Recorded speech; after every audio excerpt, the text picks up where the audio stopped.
किसी के साथ कोई भेद नहीं करता। आप जीवित हो या मृत, सजीव हो या निर्जीव, राजा हो या रंक, शिक्षित या अशिक्षित, हिंदू हो या मुसलमान, काल सब कुछ एक ही गति से क्षीण करता है।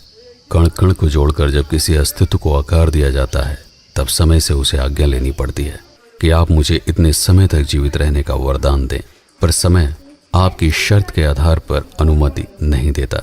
काल अपने कठोर शब्दों में स्पष्ट रूप से यह कहता है कि तुम्हारा वजूद तब तक रहेगा जब तक अपने अस्तित्व में रहने का संघर्ष जारी रखोगे।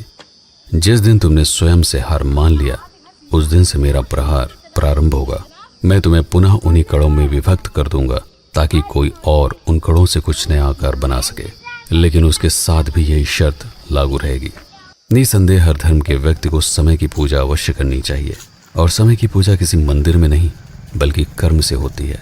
कर्म करोगे तो समय खुश रहेगा, यदि समय खुश है तो किसी और को प्रसन्न करने की आवश्यकता नहीं। सुल्तानपुर से 20 किलोमीटर का सफर तय करके जब आप लम्हों के बाजार में प्रवेश करते हैं, तब यहाँ से एक सड़क आपको कुछ मोड़ लेने के बाद धोपाप धाम तक ले जाती है। गांव की टेढ़ी मेढ़ी पतली सड़कों से गुजरते हुए गोमती नदी के किनारे स्थित इस धाम तक पहुँचने में लगभग 20 मिनट लग जाते हैं।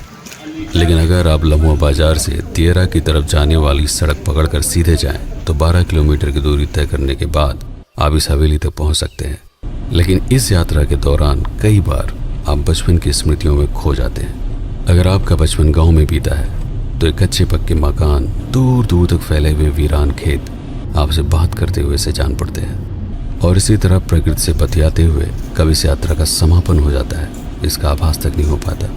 एक और दिन गुजर जाता है, एक नए कल की आशा के साथ, एक नई यात्रा की संभावनाओं के साथ।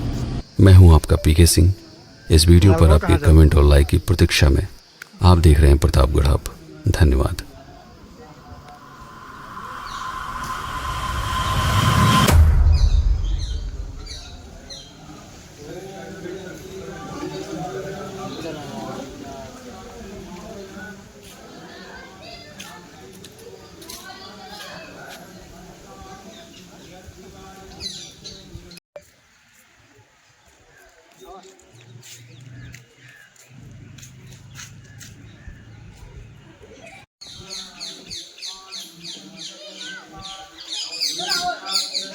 ये फादर ना तो लगी है।